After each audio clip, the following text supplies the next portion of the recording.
Hello, everyone, and welcome to this Brennan Center for Justice event. I'm Michael German, a fellow with the Liberty and National Security Program here at the Brennan Center. Before we get started, just a few housekeeping notes. First, we will leave time for questions at the end of this discussion. If you have a question you'd like to ask, please feel free to add them via YouTube or the Facebook chat.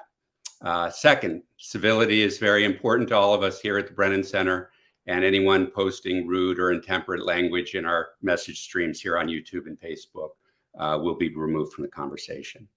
And lastly, we do provide closed captioning. For those of you joining us for the first time, the Brennan Center is a nonpartisan law and policy institute that works to repair, revitalize, and defend our system of democracy and justice. And now for tonight's program. Last week, our country marked a one-year anniversary of a very somber day, the insurrection at the U.S. Capitol that occurred on January 6th. It was the culmination of 4 years of increasing public violence by white supremacists and far-right militant groups, spurred on by then-President Donald Trump's rhetoric, with law enforcement often looking the other way. The involvement of the military and members of the military and law enforcement in the violent attempt to overturn the presidential election came as a shock to many in the counterterrorism community who had underestimated this threat for a generation. The comparison to a civil war started almost immediately. Were we seeing the beginnings of a civil war unfold right before our eyes? Joining me is political scientist Barbara F. Walter, who has spent over 30 years studying civil conflict. She is the Rohr Professor of International Relations at the School of Global Policy and Strategy at the University of California, San Diego, and author of a new book, How Civil Wars Start and How to Stop Them. To order the book, please visit the link in the chat. And please welcome Barbara F. Walter. Barbara, welcome. Thank you for having me, Michael. What sparked your interest in studying political conflict, and how did you go about it? So I started graduate school in 1989, which it turns out was another milestone year. It was the year when the Soviet Union was collapsing. It started to signal the end of the Cold War. I have always been interested in international relations, and back in 1989, everybody who studied IR studied what was called great power conflict, and in particular, the US-Soviet rivalry. They were interested basically in how to prevent a nuclear war between these two great powers. I got to graduate school in 1989, and by 1990, it quickly became apparent that the world was rapidly changing. And the stories that caught my eye in the newspaper had to do with small wars, what was happening in Somalia, what was increasingly happening in the former Yugoslavia, what we were starting to see in places like Rwanda. And when I read articles about these countries, the explanations were really basic, and they just didn't ring true. It was always, oh, these are ethnic groups. They've always hated each other. They will always hate each other. They will continue to hate each other forever. There's nothing we can do about it. And this bothered me because I actually knew that most countries around the world were multi-ethnic. In fact, Somalia is the only country in Africa that is ethnically homogeneous. So it didn't make sense that it was ethnic hatred. If every country is ethnically heterogeneous, why do civil wars only happen in a few of them? And so I started trying to explain why they break out in these countries. I tried to explain how you end them. And ultimately, what I've always been most interested in is peace. I don't want wars to break out. They're incredibly costly. They're incredibly painful. They leave deep scars in countries for generations. I'm motivated by peace. Great. And you opened the book talking about recent civil conflicts around the world: Bosnia, Iraq, Ukraine, Syria, unfortunately, too many of these cases. And you say that civil wars follow a script. What is that script? Yeah. So there have been over 200 civil wars since the end of World War II, and I'm actually a quantitative social scientist. I'm somebody who doesn't study a single civil war. I'm really interested in collecting data on all of the conflicts that we've seen. I'm also interested in collecting data in countries that have never experienced civil war. And what I'm trying to find out is whether there are patterns that we see across cases and over time. And there's some very distinct patterns. In addition to that, for the last 4 years, I've served on a task force that's run by the US government. It's called the Political Instability Task Force. The goal of the task force is to come up with a predictive model that will help our government predict where around the world civil wars are likely to break out. And the task force put over 30 different variables into this model, things that we thought might matter, like poverty, like ethnic diversity, like income inequality, everything that we could think of that might put a country on the path to civil war. And to our great surprise, only 2 factors came out significantly predictive. And the first is what we call anocracy. And that's just a fancy term for a government that's neither fully democratic nor fully autocratic. It's something in between. You could think of these governments as partial democracies or hybrid democracies. Fareed Zakaria has called them illiberal democracies. So they are. For example, you might have a country where everyone is guaranteed to vote, but whoever is elected president doesn't operate under a lot of executive constraints. That would be an example. And the second factor was whether a country's population was organizing itself politically, not around ideology, not around left-right issues, but instead around identity, racial, ethnic, or religious identity. And then one or more of those political parties was trying to gain power in order to shut out everybody else. Now, again, on this task force, we never looked at the United States. We focus exclusively on countries around the world. And I'm sitting there in 2018, I'm watching what's happening in my own country. And what I began to realize was that both of these factors were emerging here, and they were emerging at a surprisingly fast rate. And that's really what motivated me to get this word out. Great. And can you explain why an anocracy is more likely to experience a civil war, and the difference between an anocracy that's an autocracy becoming more democratic versus what you see from a democracy becoming more autocratic? Yeah. So to be honest, we don't know exactly why anocracies tend to experience political instability and political violence. We know for sure that that a correlation exists, that this is a robust relationship. And so we have hunches. This is what we know about anocracies. They tend to be relatively weak. We also know that countries that are going through who are becoming anocracies rapidly, the speed of the transition matters. And I think the speed indicates just weakness. There's a lot of uncertainty. There's a lot of instability. Old incumbents are leaving power, getting thrown out of power. So if you think about an example of this, Iraq is a great example of this. When the United States invaded Iraq in 2003, one of the goals of the Bush administration was to bring democracy to Iraq. And initially, the Iraqi people were thrilled about this. So American soldiers went in.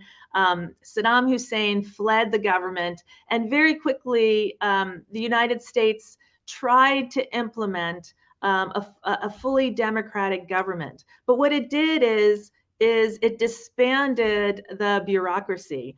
It broke apart the Iraqi military. It sent all the Iraqi government soldiers home. And essentially what it created was, at best, a really weak central government, at worst, a power vacuum. And what often happens during these times of transition is that you have other groups in society, other ambitious politicians who see this as an opportunity, and they think, if I'm going to grab power, now is my time to do that. So we suspect it's not really anocracy per se. It's that anocracies tend to be governments that are vulnerable, that are struggling, where there's infighting, and where the citizens don't entirely buy into it. They're not sure if this is really a good government for them or not, and they're not entirely supportive. And this represents a moment of opportunity for groups who want to seize power to take action.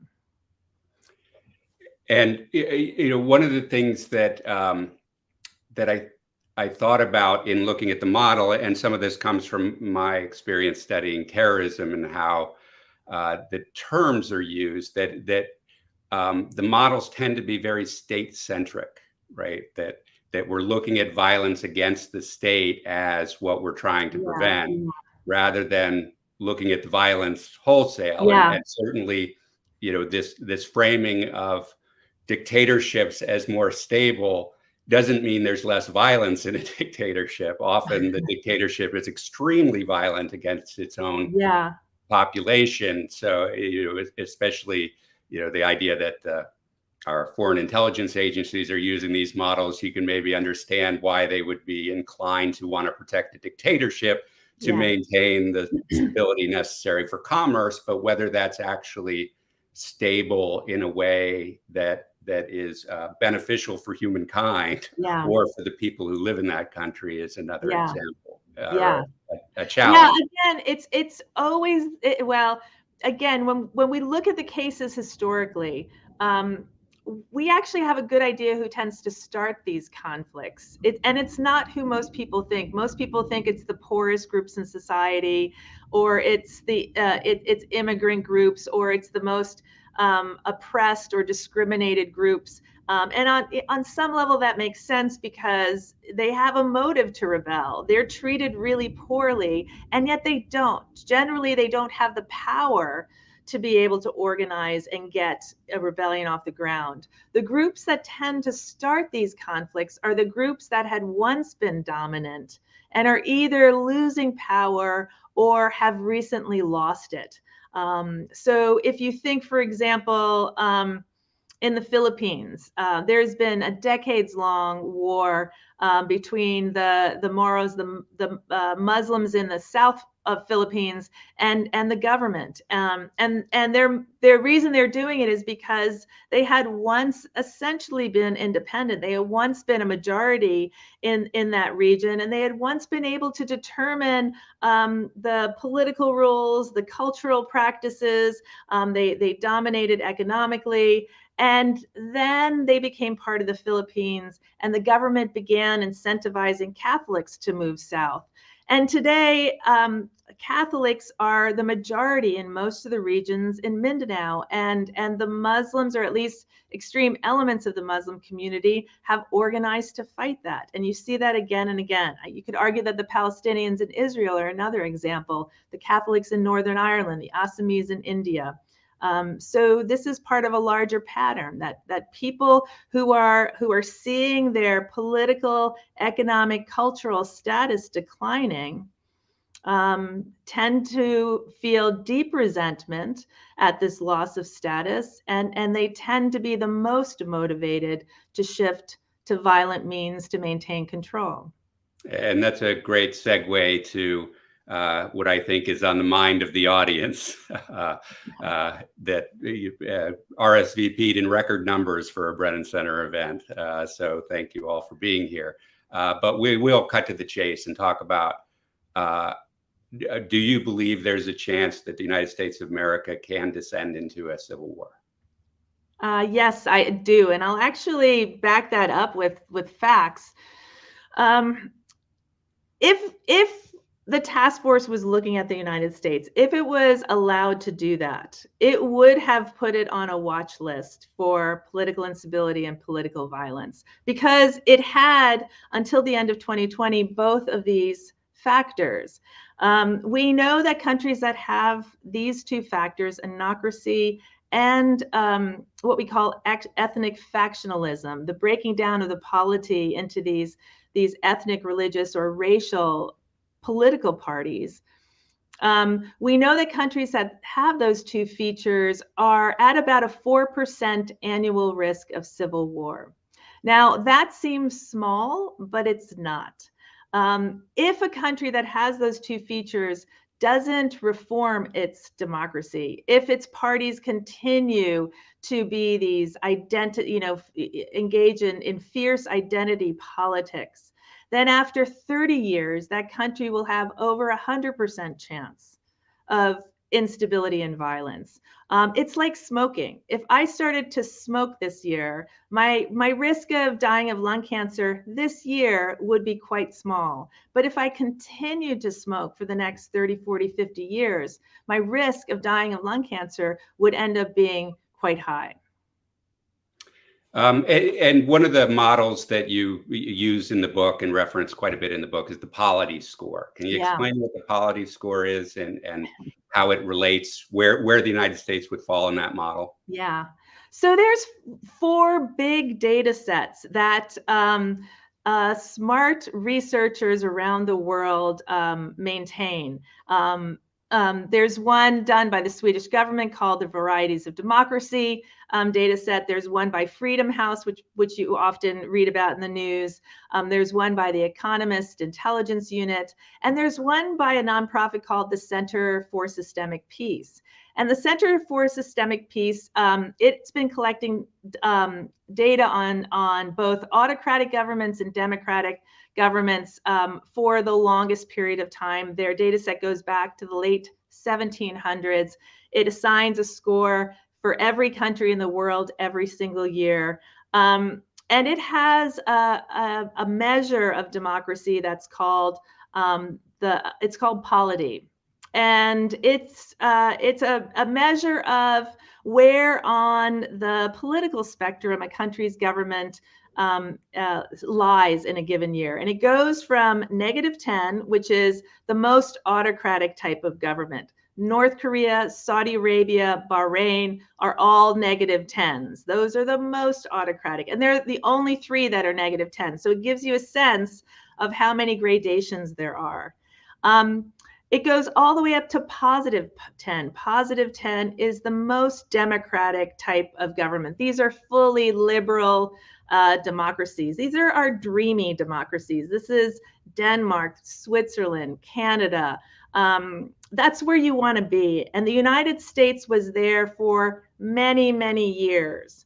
But starting in 2016, it was downgraded. And I'll talk about that in a second. So you have -10, you have +10, and then you have this middle zone. The middle zone represents the anocracies, and it goes from -5. So those are countries that have many more autocratic features and a few democratic features, to +5, where you have more democratic features and some autocratic features. So in 2016, polity downgraded the United States from a +10, where it had been for years, to I believe, a +8. It was downgraded again in 2019 to a +7. And by the end of the Trump administration, the US was downgraded to a +5. That's the first time the United States was considered an anocracy since 1800. And it meant that the United States is no longer considered the world's longest standing democracy. That honor now goes to Switzerland. Now the US was just upgraded again to a +8 once we did have a peaceful transfer of power, and once the new administration came into the executive branch and began to respect the rule of law. So we're now at a +8, but we are not at a +10. And just to give your listeners an idea, in the years before the American Civil War, in the 1850s, the United States was also at a +8. And I think that there are some communities in our country who would be surprised that it took so long, right? I mean, obviously, white supremacist violence and far-right militant violence is not new to the United States. and in the book, you mentioned that the polity score given to the United States rebounded after the Compromise of 1876, Yeah. which many people call the retrenchment period, where white supremacy recovered through Jim Crow laws and black codes, and basically dominated for almost 100 years until the civil rights movement. And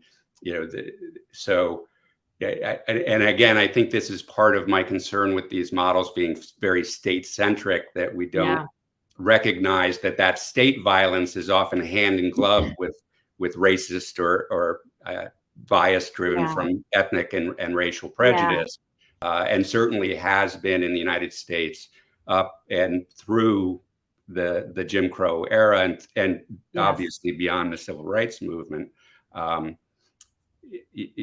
And even today, our criminal justice system has severe racial disparities, and particularly around police violence, which again we never really count as extremist violence, but there's long been a problem of white supremacists and far-right militancy in law enforcement, which we saw on January 6th. Yeah. Michael, can I jump in here? Because this is a really important point. So in the book, I have this graph that shows that civil wars are almost never happen when you're very democratic.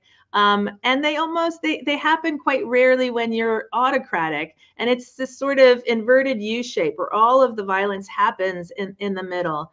But the reason it doesn't happen in autocracies is quite different from the reason it doesn't happen in full democracies. And it gets to your point. The reason it doesn't happen in autocracies is because they're heavily repressing their populations. They are identifying who are the groups that might rise up, and they are infiltrating the groups. They are arresting their leaders. People are disappearing. They are using essentially state-sponsored terrorism against their own population as a means to repress any dissent. And so the citizens of those countries have no ability to organize. And so you don't see civil wars. But the fact that you don't see civil wars doesn't mean it's a good thing. It means that there's a whole lot of state brutality happening behind the scenes.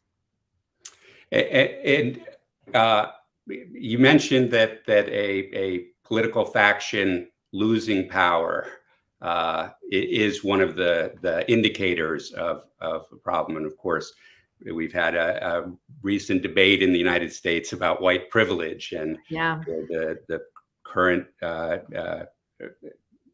efforts to remove critical race theory from schools where it's not even taught. How does that loss of privilege impact whether there will be violence? So your listeners are probably familiar with the really fabulous research done by two psychologists, Kahneman and Tversky. Kahneman won the Nobel Prize for this work. Tversky unfortunately died before he was able to collect the prize. But they discovered this really important human trait. And they discovered that human beings are incredibly loss averse. It is much more painful for them to lose anything: money, status, a girlfriend, respect, a job, than it is for them to gain something. And they found this through experiments where they would give people the opportunity, a 50% opportunity chance of winning $100. But there was a 50% chance that they could lose $100, and almost nobody took that bet because the pain of loss was so much greater than the pleasure they would have gotten from winning $100. And I think that's what you're seeing with civil wars as well. If there have been these great studies in the last few years about who voted for Donald Trump, and especially amongst the white working class, who gravitated from their natural home politically, which is the Democratic Party, to the Republican Party, a party that doesn't serve their economic interests. And what they found best predicted them voting for Donald Trump versus Hillary Clinton, for example, was their response to a series of questions related to status decline and resentment. It was the sense of that they were losing relative to other groups, especially other groups that they didn't believe really were Americans. They didn't speak English. They weren't from this country. They weren't Christian. And it was the sense that you know that they were the rightful heirs to the United States.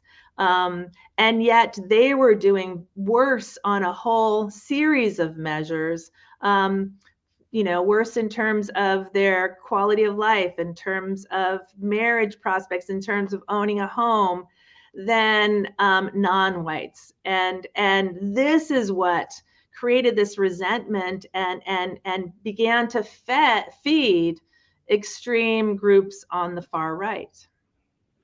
And you use the term in the book that reference a lot of civil wars, not just what's going on in the United States, as sons of the soil. Yeah. And how does explain that term and how it applies to what's happening in the United States? Yeah, so this is a term that's been around in political science for many, many years. The first time I spoke about it outside of academia, I thought people would really like the term, and they're just like, that sounds like a biker group. Like, but it really, Sons of the Soil are groups that had that were native to a particular territory or had been there longer than anybody else. Now, if you were to take that definition literally, the Sons of the Soil here in the United States would be Native Americans. But Native Americans were essentially wiped out a long time ago, and the country that was built, the government that was built by white Christians. So white Christians see themselves as sons of the soil. They, you know, manifest destiny was the myth on which this country was built. This notion that white Europeans, Protestants, it was their responsibility to settle this country and bring religion and bring values to everyone else. And so the Sons of the Soil believe that they are the rightful heirs to the country, that their language should dominate, that their values that should dominate, that their cultural practices should be celebrated, and they truly believe this, and they feel that it is that they are justified, and they're being patriotic in defending this idea, this identity of America. And you know, obviously, the U.S. government and government institutions was in many ways explicitly white supremacist before the civil rights movement, and transitioned after that into a kind of dog whistle politics. Where, politician, you know, the Nixon Southern strategy, going all the way through. What changed that made that more shocking to the people who run these models during the Trump administration, or was it before the Trump administration? You know, we can have this entire discussion without mentioning Trump at all, because Trump is just a symptom of larger underlying conditions that are not going away. And in fact, I think it's more helpful to think about it that way. You know, you don't need a Trump to emerge to have civil war. You need a weak, you know, and a partial democracy with highly factionalized racial politics. So if Trump hadn't emerged, somebody else like Trump would have emerged. And the reason why he emerged was that, you know, when he was running for president in 2016, nobody thought he was going to win, right? The the group of Republicans running for the nomination was really large and deep. There were some very, very good candidates. Nobody thought Trump would have any chance, and he was essentially just spewing stuff, throwing spaghetti against the wall, and immigration stuck. Suddenly he saw that when he's traveling around the country, especially in rural America, when he talked about illegal immigration, when he talked about Mexicans, when he talked about the wall, the audience lit up. And he just started going down that path and doubling down on that story. And that is what catapulted him to the forefront of the Republican candidates. And of course, the Republican Party has observed this, and they've seen how powerful this is. So Trump tapped into a zeitgeist that has been growing and continues to grow, and it's powerful, and it guarantees sort of unconditional love and support. And Republicans are going to keep tapping into that until I don't know. And if we can protect our democracy, if we can strengthen our democracy, that strategy will be a losing strategy, and they will have to diversify. But if they're successful in creating, in basically undercutting our democracy and making it increasingly possible for minority rule in this country to succeed, then they could keep doing this for a very long time. And to your point about this preceding the Trump administration, one aspect that I think is one of the critical issues that you talk about, what we started seeing during the Obama administration, these Tea Party rallies, was the presence of heavily armed individuals at political protests. What does an armed protest, how does that change the dynamic and help the devolution into an autocracy from a democracy? Yeah, so I have a chapter that looks at the triggers, right? So we have these underlying conditions. These underlying conditions could exist for many, many years. How do you then explain the timing? Why does civil war break out in one year and not another? And I talk about the loss of hope. That people who are really aggrieved, who are angry, resentful, don't feel that the system works well for them, they don't tend to jump to violence immediately. And I think about it in terms of, if you have an unhappy group, there are going to be extreme elements of that group who will be happy to pursue radical tactics, will be happy to jump to violence quite quickly. But the vast majority of any group, your average citizen, doesn't want violence. And so they will try other things. They will continue to go to the polls. The 2020 elections had the highest turnout from both parties, including the Republicans, and I think over 120 years. So people will go to the polls.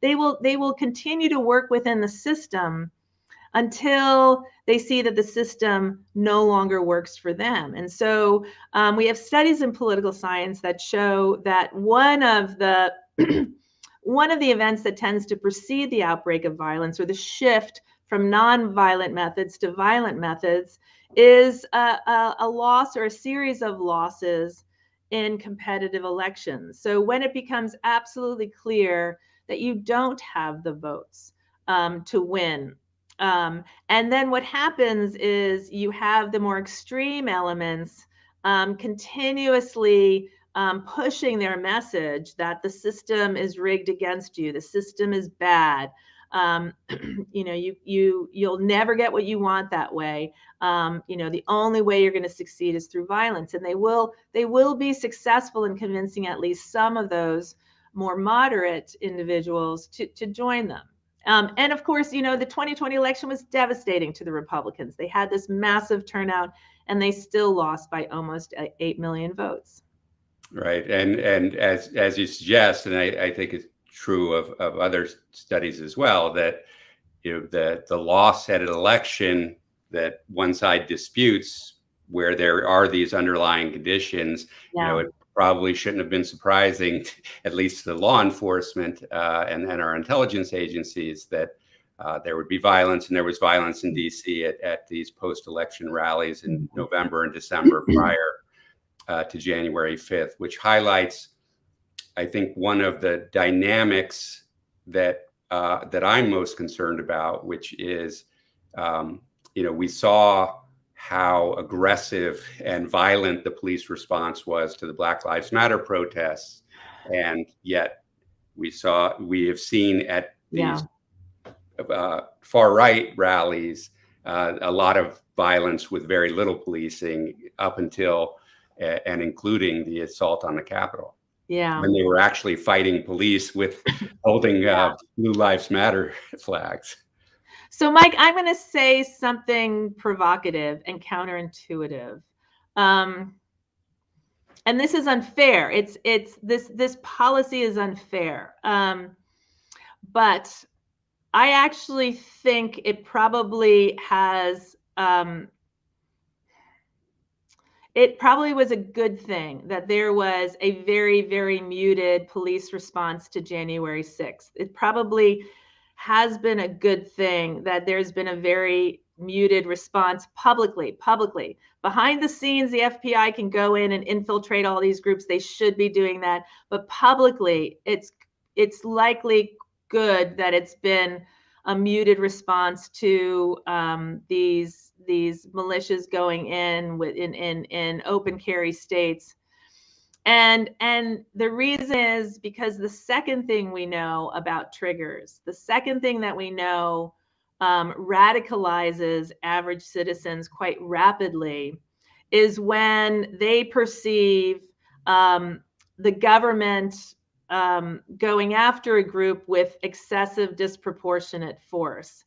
So if you look, for example, in Northern Ireland, the Catholics in Northern Ireland were, they were peacefully protesting for decades. They were doing sit-ins. They were doing marches that were modeled after the civil rights marches here in the United States. The IRA existed during these decades, but it was a fringe movement, and it could not recruit enough people to really grow the movement. Irish Catholics wanted nothing to do with, for the most part, with the IRA. It didn't believe in its methods. And then London sent British soldiers to Northern Ireland to break up peaceful protests. And they started using really aggressive counterinsurgency tactics, breaking into homes, beating innocent civilians with batons, using tear gas, then shooting them, shooting peaceful protesters. And these were women, children. These were, it was clear that they were not using anything. And then suddenly the average Catholic was just like, well, maybe what the IRA is saying is true. And it had the effect of radicalizing the population. And I do think the far right would like a really harsh government response. Some of these groups, as you know, are anti-federal government groups. Many of them are white supremacists. Some of them are both. I think one of the easiest ways that they could grow their movement is if they had videos of U.S. Of federal officers going in and using excessive force. They would make these individuals martyrs. And so I actually think that, the government is in a difficult position because the violence entrepreneurs who want, these extremists, they want to grow the movement. Boy, would they like to provoke a really, really harsh government response. And right. So you have to be careful. And I think there's a exact example of that with Tim McVeigh arguing that the Oklahoma City bombing was retaliation for the federal violence or the federal response at Waco and the militias in the United States exploded after Ruby Ridge and after Waco. It was kind of the heyday anti-federal government movements, and it only declined after the Oklahoma City bombings, because that was such a devastating attack, and that the federal government did go into hyperdrive. The FBI was incredibly effective at going into these groups and basically making it difficult for them to operate. And we're getting close to the Q&A period, but I want to make sure that we're leaving on a positive note for the audience. I mean, first of all, as you say in the book, civil wars are quite rare. Yeah. In any cases, even in anocracies. So what protects us? I know that people have a tendency to believe a civil war might be between red states and blue states, without really recognizing that blue states have a lot of red voters, and red states often have blue voters. But what protects us from the devolution into a civil war or other kind of insurgency? Yeah. So I wanted to, let me start by saying that the next civil war, if we have one here, is not going to look anything like the old Civil War. It's not going to be large armies meeting on a battlefield. It's going to be more like an insurgency. It will look more like Northern Ireland or the First and Second Intifada in Israel. This will be more decentralized. It will be fought by multiple militias operating in different parts of the country, sometimes coordinating their activities, sometimes not. And they'll be using unconventional tactics, predominantly domestic terror. Which means that their targets will not be government soldiers. Their targets will be civilians or civil servants, or judges who are not sympathetic or not ruling in sympathetic ways. Black churches, synagogues, IKEAs in major urban cities. That's more of what it's going to look like. And now, Mike, I forgot your question and I didn't answer. What do we need to do to make sure that we prevent it from happening? The first thing is just to get the word out. In all the years that I interviewed people who have lived through civil wars, I asked them the same question. I was like, tell me what you saw in the months leading up to it. Tell me, when you first suspected that something was really, really wrong. And whether they're in Sarajevo or Kiev or Baghdad, they say the same thing. We didn't see it coming. We were just going about our daily lives. We were going to picnics and we were going to work and we were having babies. And then suddenly the lights went out and we heard gunfire. And by then it was too late. And so I actually think we're at a real advantage here, because we know the risk factors. We know that these two factors really increase your risk. And so it gives us time to turn it around. It will give us time to strengthen our democracy. Full liberal democracies don't have civil wars. Let's get back to a +10. Let's get rid of these illiberal, undemocratic features of our government. And then the second thing I actually think is citizens are going to have to be involved, because our politicians, our elites, I don't think they're not going to reform our system on our own. Republicans have no incentive to do that, and Democrats don't have the votes to get it through. And so the two things that the average American citizen can do is, first and foremost, vote. Even in 2020, when we had this historically high turnout, 80 million eligible voters did not vote. If those people voted, it would change the makeup of Congress. It would make it easier to get reforms through. And the second thing is, if our politicians don't reform, if they allow our democracy to languish, the way it has been languishing, then I think they should start protesting. Mass protests are effective. There's fabulous research by a scholar at the Kennedy School at Harvard, Erica Chenoweth. She's devoted her career to researching the effectiveness of peaceful protests.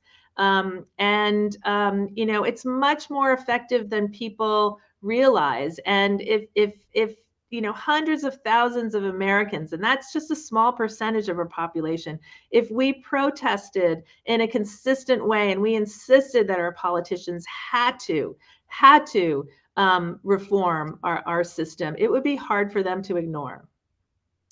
And one of the things I think that's important there is and again, with the idea of a loss of hope and the necessity of citizen participation, or the feeling that they're having their voice heard, with the voter suppression efforts that have unfortunately multiplied across the country over the last decade or so. And as you say, this isn't just one party. There's one party voting in lockstep against this, but there are key members of the other party as well that don't seem to see the emergency at the level that you do. And how is it just through public protests? Well, I mean, Sedema, I should know how to pronounce her name. I just read it. I don't hear it. I don't think she's had a town hall meeting since she's been elected. I do wonder what her constituents think. I can't believe that she is representative of them. I think it would be much harder for her to take these kind of, very anti-democratic stances if there were massive protests in Arizona week after week after week. And so, I think she's sort of a case where it's just like, I can't explain why she is acting as a veto player here. So thank you. I want to move to the Q&A portion and take some of the questions. And one of them actually is kind of hits the bullseye for one of the concerns I have. You raised the point that misinformation is a key problem that helps create instability. And you talk a lot about social media. So how would we address that? So there's at least three phenomenon that we know have emerged since about the mid-2000s. And the mid-2000s was really the emergence of the smartphone and sort of an interactive web 2.0 world. The first phenomenon is the decline of liberal democracy. The world, the 20th century was a century of democratization. Almost over 100 years, we saw more and more democracies emerging around the world, to the point where we just thought that was the norm and it was going to continue forever. And in 2006, it peaked. And since then, it's reversed itself. 2020, I think it was the Varieties of Democracy data set in their annual report called 2020 the year of autocratization. So you're seeing, once sacrosanct democracies, full liberal democracies that nobody thought would ever decline, start to weaken. The United States, the UK, India, and we suspect, we don't have the data yet, but I think we will have data in the next 5 years. We suspect that it's because, in part, because social media, unregulated social media, allows players like Vladimir Putin to have a backdoor entryway to try to destabilize his greatest enemies, which are the liberal democracies of Western Europe and North America. And he has, since before the 2016 election, we know our intelligence agencies discovered and published that Vladimir Putin had a conscious strategy which he implemented to try to influence the 2016 elections. And he's been doing this in Britain. It was discovered that he was behind an extensive disinformation campaign to try to get Brexit passed. And Brexit, of course, passed. And that has weakened the United Kingdom. And we've seen him do this in Sweden, and we've seen him do this all over Europe. So social media and the fact that you can put anything in line, and then the recommendation engines then spread this material. They place this material, and the most incendiary, the most extreme material, even if it's not true. They serve to disseminate it for you. It's created this easy tool for our enemies to use to try to undercut our democracy, and it's been effective. And then we also see that the rise of far right parties, and the radicalization of the, especially the right, but also to some extent the left, not only here in the United States but across Europe as well. And again, if you want to sow societal discord, the easiest way to do that is via social media, and you've seen that. And of course, if you wanted to join a militia here in the United States, the easiest way to do that is probably through Facebook. You could just, I went on and I Googled California militias. I had 24 to choose from. I'm sure if I had joined one, it would have recommended additional ones. So it's just this unbelievably easy tool to really hurt societies, undercut the legitimation of democracy, and to make it easy for extremists to recruit and radicalize. And I agree with you. It makes it easier for bad actors to communicate. But I'm concerned that it can be overstated, the impact. Yes, bad actors use it more, but so do good actors. And the problem is the recommendation engines, because their goal is to maximize engagement. They want to keep you on your device as long as possible. They don't care what keeps you on your device. Right. But it turns out that for whatever, our brains are structured in a way that we are more likely to engage with material that triggers negative emotions, fear, anger, hate. We engage with that 4 times more than we engage with material that is more positive.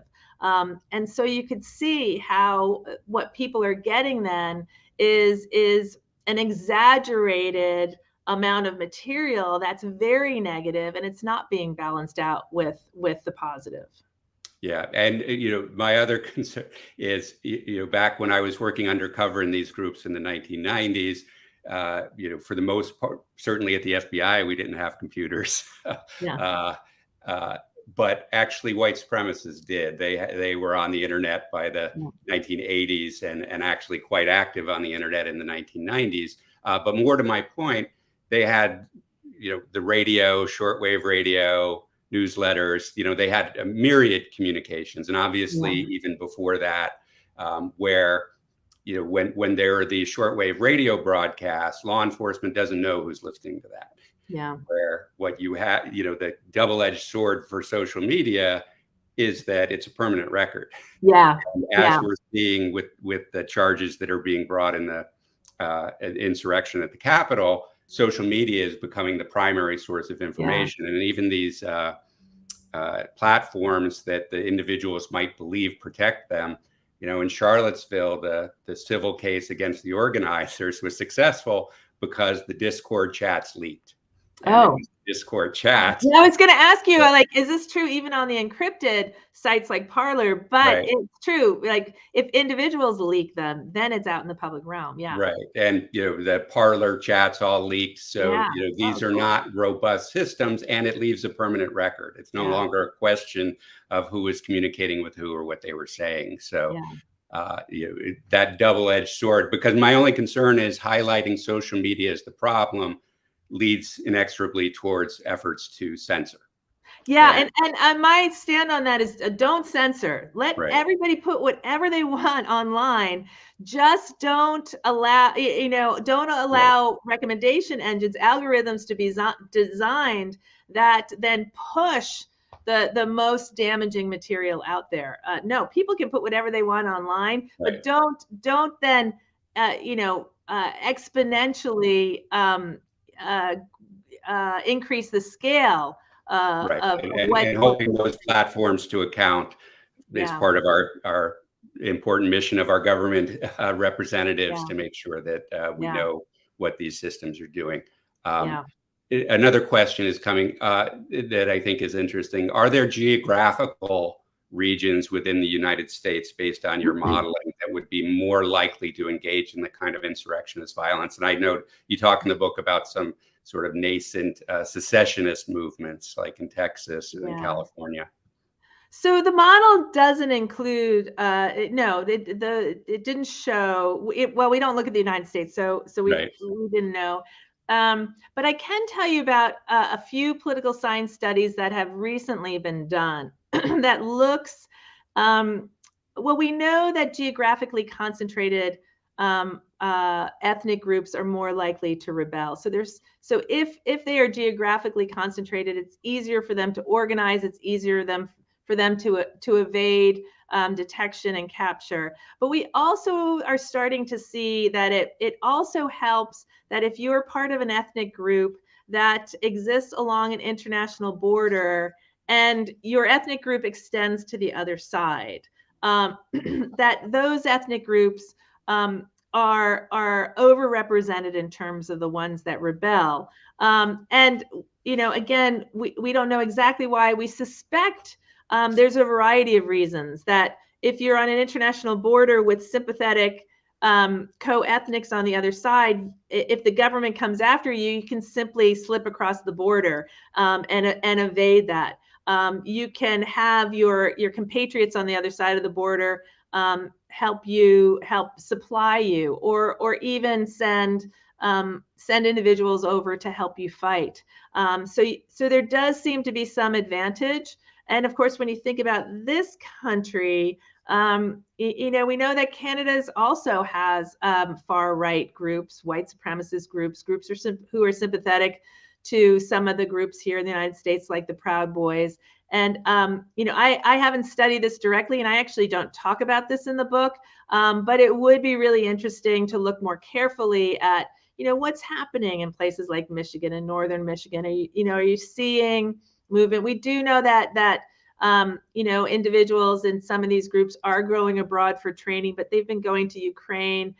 They have a civil war, and so they're getting experience there. I don't know what the connection is, or if there is a connection with Canada, but that would sort of fit what we've seen, in other places where ethnic groups do move across the border. You saw this between Rwanda and Burundi. You see this, of course, between Ukraine and Russia, things like that. And one of the things you talk about in how to prevent a civil war is strengthening the social safety net. And, we're kind of running short on time, but if you could quickly say how and why. Yeah. So I didn't really talk much about economic factors here. And so economic factors are not the most important factors determining who rebels, but it can compound the problem. We do know that if you have a group that's declining politically and it experiences also economic decline or an economic crisis, that aggravates this resentment. And so you will sometimes see the outbreak of civil war after a natural disaster where people are hurt, or after an economic crisis. And of course, here in the United States, we know that the white working class, on a whole host of measures, has declined more than any other group. Especially whites in manufacturing, in rural manufacturing areas.